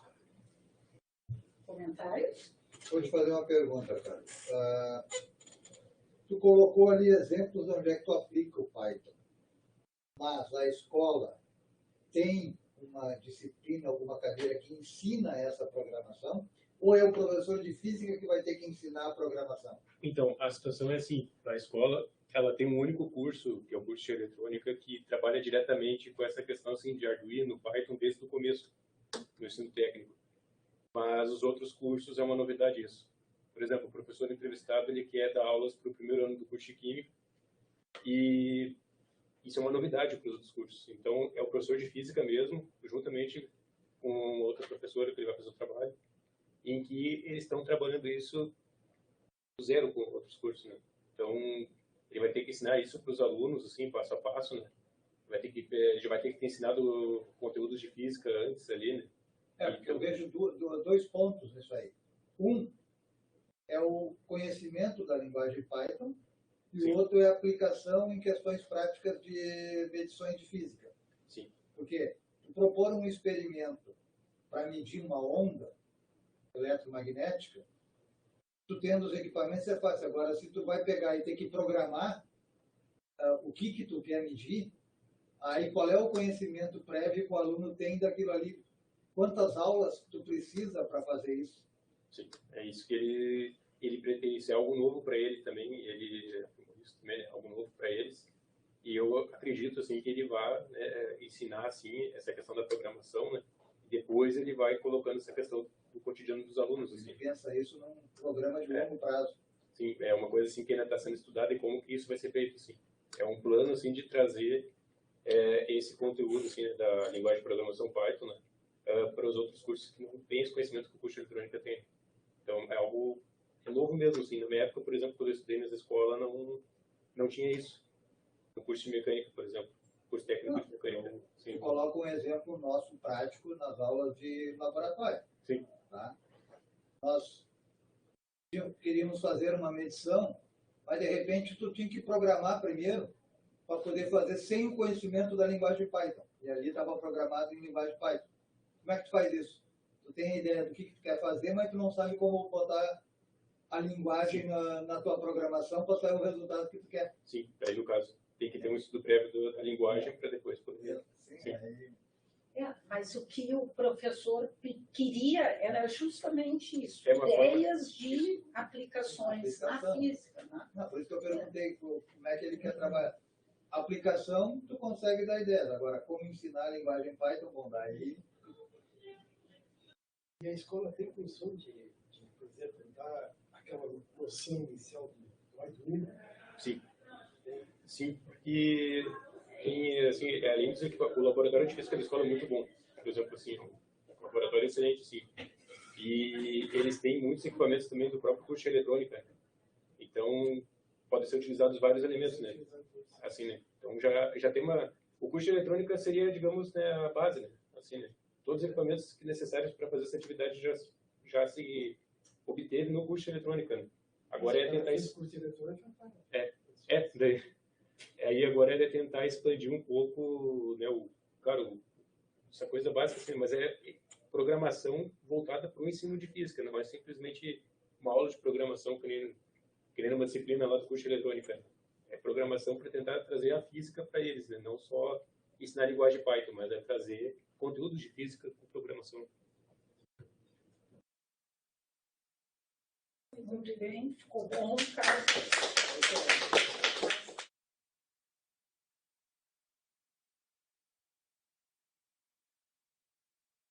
Boa noite, pessoal. Meu nome é Henrique Febro, eu sou aluno da URGS no curso de licenciatura em Física. Hoje eu pretendo apresentar e comentar com vocês o trabalho que eu desenvolvi na atividade prática na escola da disciplina Pesquisa e Ensino de Física. O nome do meu trabalho é Proposta de Utilização de Simuladores Computacionais no Ensino de Geração de Energia Elétrica. Eu dividi esse trabalho em algumas sessões. Na introdução, eu coloquei qual é o objetivo do trabalho, que é aproximar da sala de aula do trabalho docente os resultados das pesquisas e estudos desenvolvidos na universidade, dando voz à professora, onde eu entrevistei uma professora do ensino médio, que me apresentou como uma necessidade sua o uso de simuladores computacionais em sala de aula. Na busca na literatura, eu procurei estudos que versassem sobre o tema sistemas computacionais ou simuladores computacionais no ensino de física. No embasamento teórico, eu apresento a teoria de aprendizagem que eu adoto. Na proposta, eu apresento alguns simuladores computacionais que a professora poderia utilizar em sala de aula. Nas considerações finais, eu coloco algumas observações e conclusões. Dando voz à professora é o pontapé inicial deste trabalho. Eu entrevistei uma professora do ensino médio, ela é formada em licenciatura em Física no ano de 1993, atualmente atua em 2 escolas de rede pública estadual, e durante a nossa conversa, ela me colocou que ela tem uma necessidade de trabalhar com simuladores computacionais em sala de aula. Principalmente, ela gostaria que eu estudasse alguma solução para a unidade de ensino Geração de Energia Elétrica. Este é um tema que é abordado no 3º ano, no 2º semestre. E aí, os alunos já perderam o interesse e só pensam no final do ano. Para ela, isso é uma pena, pois este assunto sempre cai nas provas do Enem. Na busca da literatura, eu usei como palavras-chave ensino de física, simuladores computacionais. Eu encontrei muito material publicado, mas a maioria abordando softwares para a solução de problemas ou elaboração de gráficos. Mas dentro do material que eu consegui coletar, eu encontrei 2 artigos que me chamaram a atenção. Um foi publicado na Física na Escola, com o título Objetos de Aprendizagem no Ensino de Física, usando simulações do FET, e o outro publicado no Caderno Brasileiro de Ensino de Física, com o título Simulações computacionais como ferramentas para o ensino de conceitos básicos de eletricidade. O que me chamou a atenção nesses dois artigos? É que esses dois artigos recomendam o uso de simuladores computacionais do tipo Applets no ensino de física. O que são esses Applets? Os Applets são programas computacionais bastante simples, que rodam em plataformas que não exigem muita sofisticação, não precisa ter computadores sofisticados. Além disso, eles são configuráveis, são executados diretamente na web, são interativos e, em geral, são de distribuição gratuita. Além disso, os artigos também destacam formas de trabalhar com esses applets. Eles podem ser utilizados em aulas expositivas, em atividades em grupo, tarefas de casa, ou como uma atividade complementar para o laboratório. No embasamento teórico, eu apresento a teoria da aprendizagem significativa de David Ausubel como meu referencial teórico, principalmente a diferenciação progressiva e a reconciliação integradora.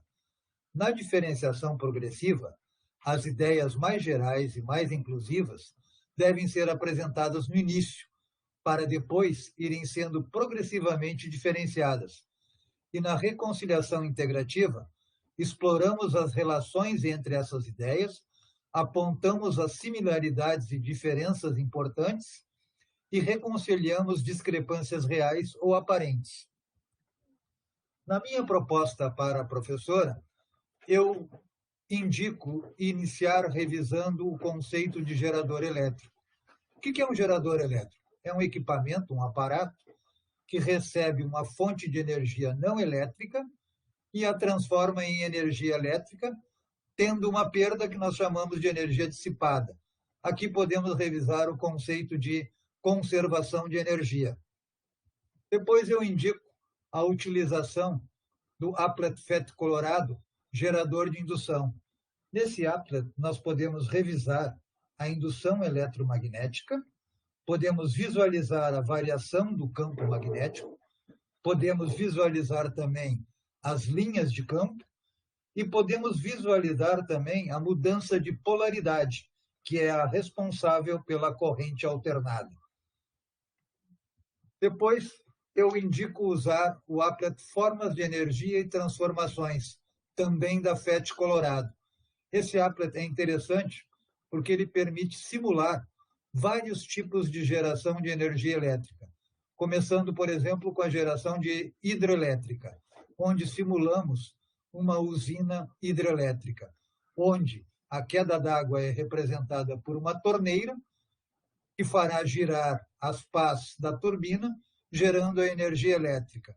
Se variarmos a vazão, podemos aumentar ou diminuir essa geração de energia elétrica. Utilizando o mesmo applet, só que agora escolhendo o ícone chaleira, podemos demonstrar como funciona uma usina termoelétrica, onde o responsável pela geração de energia, a fonte primária é a queima de qualquer combustível, que vai gerar vapor, e o movimento desse vapor é que fará girar as pás da turbina, gerando a energia elétrica. O mesmo applet, escolhendo agora painel solar como gerador e o sol como fonte de energia, podemos simular a geração de energia fotovoltaica, onde a energia elétrica gerada é proveniente da luminosidade do sol que atinge o painel solar, transformando isso em energia elétrica. Podemos também, nesse applet, variar as quantidades de nuvens, simulando uma maior ou menor geração de energia. Dentro da simulação de energia fotovoltaica, sugerimos também à professora que utilize um vídeo animado de como funciona a geração de energia numa residência convencional. Esse tipo de vídeo pode ser encontrado nos sites das distribuidoras de sistemas fotovoltaicos. Nessa simulação, podemos variar e aumentar a luminosidade do sol, aumentando ou diminuindo a produção de energia. Também podemos simular a situação noturna, onde não há luz do sol, consequentemente não há geração de energia elétrica. Também podemos mostrar como funciona o sistema de créditos que é utilizado por quem tem sistemas de painel solar. Durante o dia, quando a geração de energia fica superior à necessidade de utilização da residência, o excesso é entregue à rede de distribuição de energia elétrica. E durante a noite, quando não há geração de energia elétrica, a nossa casa é abastecida pela energia fornecida pela companhia elétrica. Com isso, o aluno consegue visualizar e entender o que ocorre quando é instalado um sistema fotovoltaico numa residência. Nas considerações finais, eu saliento que este ensaio não tinha a intenção de apresentar uma unidade didática, muito menos um plano de aulas. O objetivo principal era fornecer à professora sugestões de ferramentas que ela pudesse utilizar na elaboração de suas próprias aulas. Muito obrigado. Muito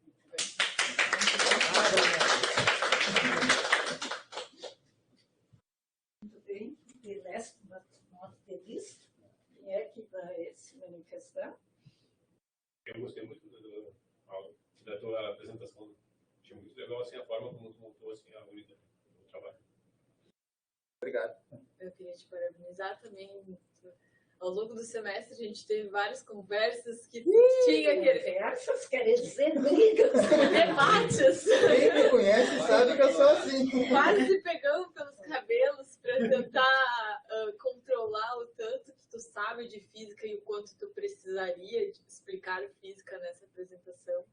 E eu fiquei muito admirada porque tu conseguiu fazer isso no vídeo final. Então, foi um percurso, mas tu conseguiu atingir os objetivos, né?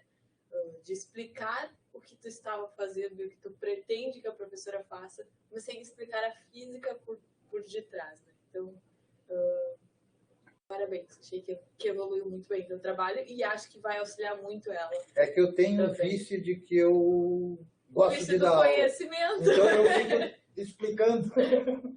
Mas só ia perguntar uma curiosidade aqui, tu falasse diretamente para a máquina, sem ter alguém te ouvindo? Não, só diretamente. Só não é possível? É possível. Pode ser uma atividade. Depois de 15 tentativas, porque tu tosse no meio, porque o cachorro late, porque o telefone toca. Não, isso ficou bom e eu concordo com a Ana Mé. Provavelmente vai ser de muita utilidade para a professora. Porque... Conhecendo ela já tem uma ideia, porque eu fiz estágio na turma dela, né? Foi por isso que ela sugeriu isso aí, para como utilizar os recursos que eu usei, pensando na necessidade da escola. Como vai ter a possibilidade de ter uma Smart TV, ela vai poder usar as simulações em aula. Então, daí ela... Lógico que no meu estágio era um período reduzido, 1 mês e meio. Ela pretende fazer uma unidade maior, desenvolvendo discussão entre fontes renováveis e tudo mais, mas ela quer aplicar essas coisas para chamar o interesse dos alunos, né? Porque uma aula só expositiva, como que ela faz hoje, como ela colocou no final do 3º ano, o pessoal está querendo ir embora do colégio, não está mais preocupado. Então, para chamar um pouco a atenção deles, né? Esse uso das simulações são muito bom, assim, chamar a atenção mesmo. Chamar a atenção. E como esses simuladores são fáceis de instalar e baixar, o aluno até pode revisar os conteúdos em casa. A facilidade deles é essa, né? Mais alguma pergunta, comentário? Então, vamos agradecer. Eu quero aproveitar. Eu consegui 9 minutos, imagina. Espera um pouquinho. Eu quero aproveitar para agradecer aos professores que foram receptivos a nós, mais uma vez, né, porque tem ocorrido nessa disciplina, e cumprimentar vocês. Eu vou hoje dormir descansada. Tenho a impressão que todos os professores foram atendidos em seus interesses iniciais. Se eles vão realmente conseguir utilizar isso, depende das circunstâncias, né? Às vezes eles mudam de escola, de ano, não têm condições de tantas aulas quando seriam necessárias, etc. Mas o nosso objetivo primeiro era ouvir os professores, saber um tanto das suas necessidades e procurar ajudá-los de alguma maneira, né? Eu lamento que dessa vez não foi possível nenhum deles participar, mas esses vídeos vão ficar lá, não só o vídeo de cada um de vocês, mas essa gravação como um todo, né? Então eles vão poder assistir depois. Eu também agradeço a Marina que fez essa montagem, né? Então nós podemos encerrar a gravação. Muito obrigada.